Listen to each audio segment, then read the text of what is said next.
What's going on, Dragon Ball fam? It's your boy Eddie Sandler coming at you today with yet again another top deck profile from my Dark Broly and Paragus build. This deck is insane. I kept preaching it. People didn't want to listen, but it's funny because the same people who didn't listen and said I was crazy end up showing up with Dark Broly at PPG Miami. So I guess I wasn't crazy after all. But we all know what the leader does.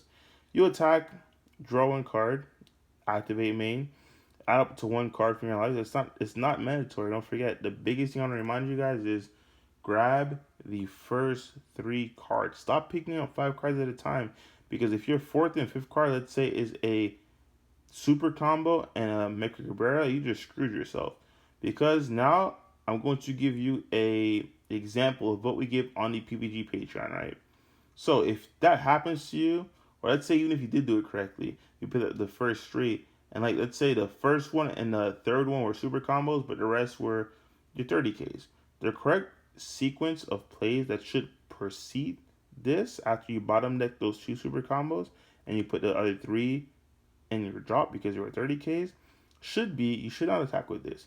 You should either grab the one drop Toa, which allows you to go back in your deck, grab a ball to reshuffle your deck, which will increase your chances drastically that you're going to draw those super combos because you just shuffled your deck.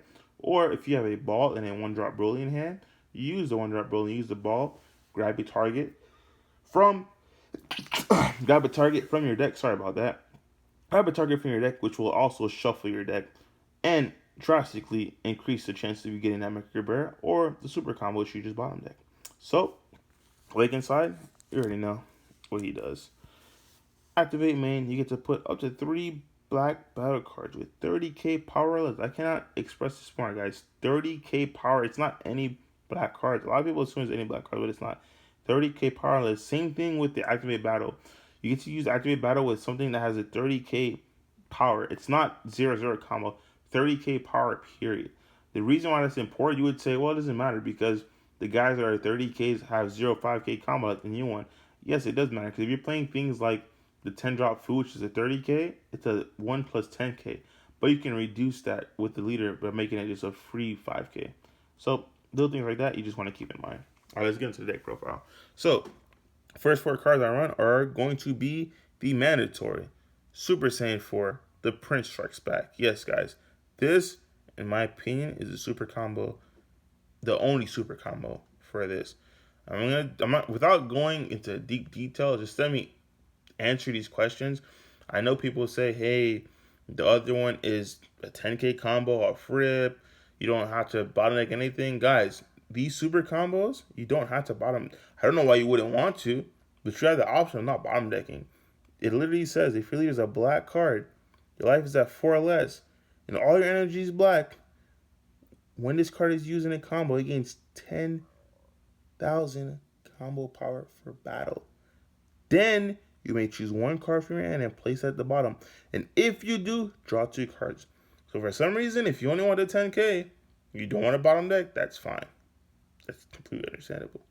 But this is the super combo in my opinion.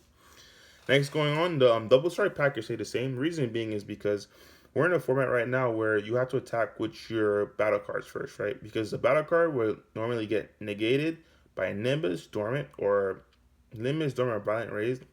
If you get Violent Raid, you can't really attack with your battle cards anymore. So hence the reason why I play the 1 power East Supreme Kai.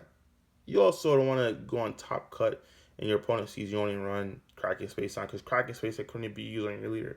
But that being said, if you order it correctly where you attack your battle card first to lure out their extra card negate, then you have Kraken Space on to really punish them.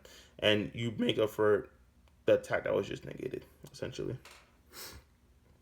Now one of the changes in the deck from last time we're going to run down to 4 Toa instead of the 8. The reason being is I felt like you need the other one back last set when we didn't have access to new cards because we needed some place fillers, right, guys? Something that was actually good, playable, decent, viable.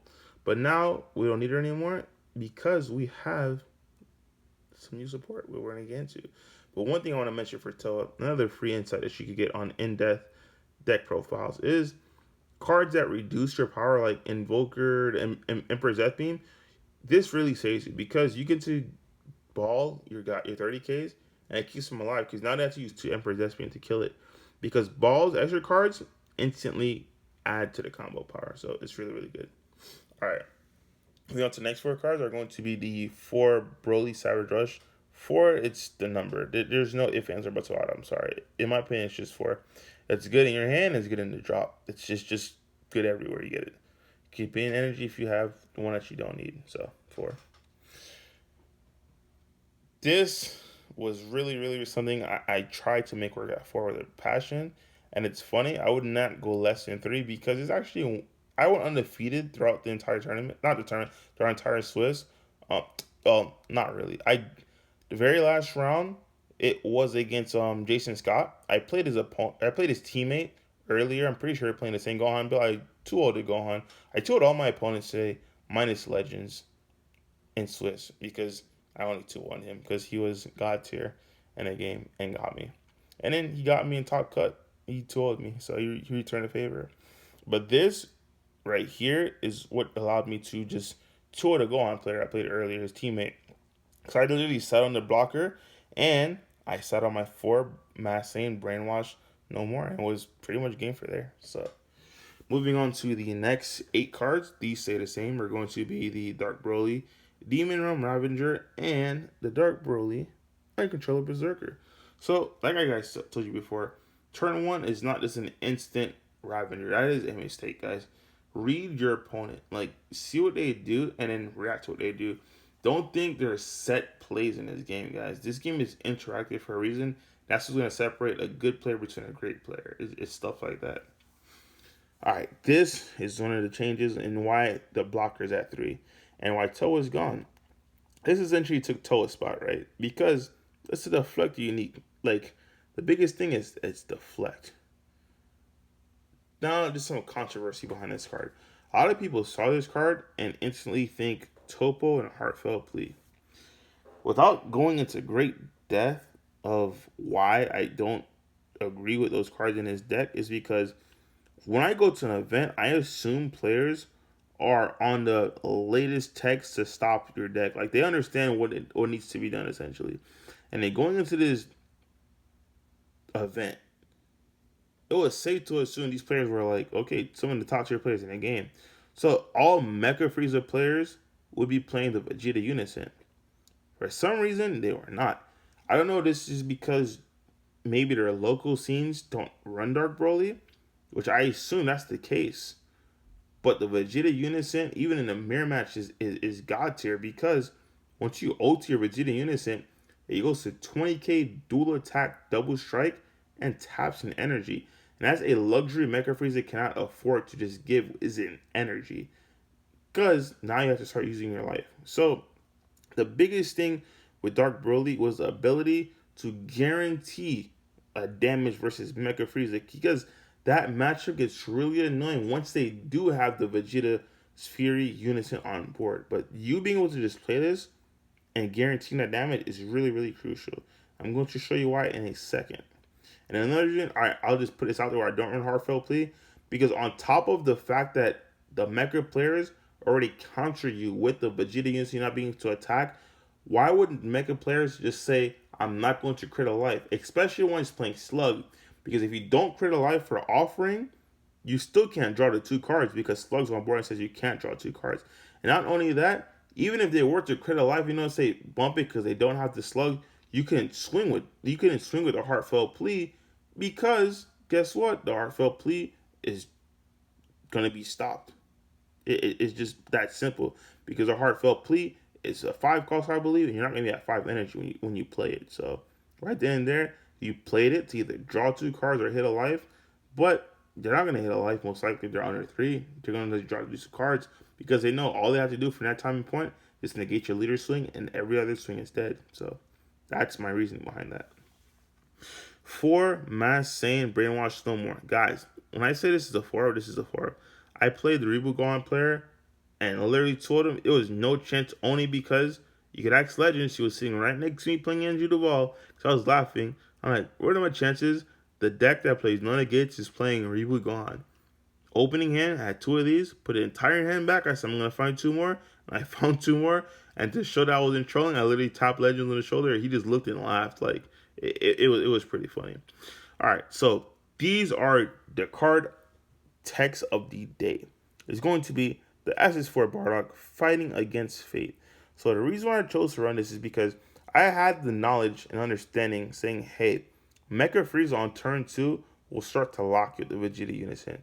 So if you're going first, you have to bomb rush this guy on board. Once you bomb rush this guy on board, you're able to put Mecha Frieza in a weird spot where it's okay, cool.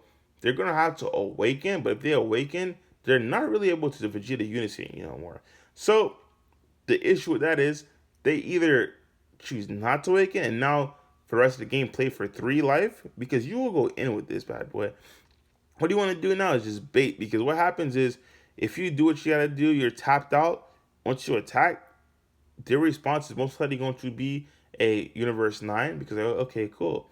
The Universe 9's out there, you're going to draw their little 3 cards or 4 cards, whatever the case may be, and say, your turn is over. But they're not going to realize that, hey, you're playing this guy because no one plays this guy. And you overwhelm, and on their unawakened side, they could only use extra cards once per turn. So no matter what they do, unless they awaken, they're guaranteed taking this damage. And there's nothing they can do about it. And this right here was the reason why I was able to literally tool everybody but Legends and Swiss. Because Invoker just said, okay, cool. Once the Vegeta was on board, they didn't really care. But everyone got caught from this. Because a lot of players said, okay, cool, the most I can do is attack with my leader, and then somehow a 30k, so that's 2 hits. Worst case scenario is a cracking space on, so it's 3 points of damage. But since it's 0 energy to overwhelm, it's only an overwhelm 6, I can swing with leader, give it a cracking space sign to put it at 25 double. I can swing with a 30k if I'm able to get a 30k on board. And once again, this is a 0 energy guy. So it's already 3 points of damage. And with this, I can swing to 25. They're guaranteed going to take it. On a second swing, I could drop the 1 hidden power E Supreme Kai, which is probably going to get bumped up. That's just a hint. That's how powerful this combo was. This right here, I can't stress the importance of it. Even in a mirror match, it's insane. The mirror match, you want to try to hold back your awakening. This will force. This is another crucial reason why I just gave up on telling people not to run a heartfelt play, because I put them in a position where, okay, now if you wanted to hold your awakening, you're holding your, because on your unawakened side, all those 0/0s are still 0/0s. B. Were you really gonna sit there and not awaken and sit at 1 life or 2 life for the rest of the game just to get a heartfelt play out that was not gonna kill me for a game? And that's the kind of, I guess, understanding I wanted players to have. I'm not dogging a heartfelt plea. Justin Rios taught me, I'm like, listen, for you, I'll throw him in the sideboard because, like I said, you're one of the best players in the game, so I gotta respect what you say. But it still didn't go on my main board. I'm like, it just, I can see if you're not playing against those 3 decks, Mecha, Red Broly, and Dark Broly, I can see where it could do work. But you got to think about, you're always going to do well, and if you always do well, you're going to see the top tier decks. And those top 3 decks, you're trying to play that in, it's kind of rough. More specifically in names for Dark Broly and Mecha Frieza. Next one up, this reminds me, for the next 4 cards, Mecha Cabera, if in a mirror match you do get called Mecha Cabera or Dark Broly 6 and you can't play them, guess what you not have? You have 2/25 dual attack. I'm really gonna move on for this card. This card literally did its part of that shit. Without this, I probably would have got. I'm not gonna lie. This saved me so many times because opponents just said that's it, and I'm like, that's what you thought. The overround 6 swing game. Mecha Cabera, obviously, you got to run this at 4, guys. At 4, I'm not trolling now. This is something really, really serious. Don't take any offense when I say you have to do this, you have to do that. Yes, everything is player preference. It's not by default. But the reason I'm telling you at 4, there's certain matchups where you need to use Mecha Cabera twice. If you run this thing at 3, you charge 1, you're now telling yourself you have to see Mecha Cabera, your last Mecha Cabera, you have to see him. Not only do you have to see him, you have to be in a position where you're not able to combo them. You see what I'm saying? There's a lot of ifs now scenarios you got to do. At least if you run 4, worst case scenario, you don't need it, you combo. It's a 0/5k, which the deck desperately needs. Because sometimes you're trying to go in for a game, namely with this, and it's the funniest thing ever, because you're like, okay, they can't kill me, I just negated their leader, and they don't know they have 2 more attacks coming in. you being able to combo off 0.5Ks on this guy is just completely insane. So this is another great reason why it has to be at 4. You being able to control your warp anytime and point allows you to drop this at any time and point. I had this at 2. It showed me so much success at the event. I bought one. I'm like, I literally had to put this up to 3 because you playing this turn 2 and turn 3 is completely out. It's completely insane. Like 100% completely insane. The fact that I can't express it. It's a free 0 energy 6 overrealm that says, okay, cool, swing twice, and you're unawakened. It's broken. All right, so that was it for the main board. Now moving into the sideboard, I have 4 Dark Power Mass Sand. Of course, Dark Power Mass Sand kills all set 12 decks. Majority of them, they just don't have a response. The only one that has a response, I believe, is, what is it? Launch. Yeah, Launch has a built-in response, and obviously Green does. Green has dormant potential.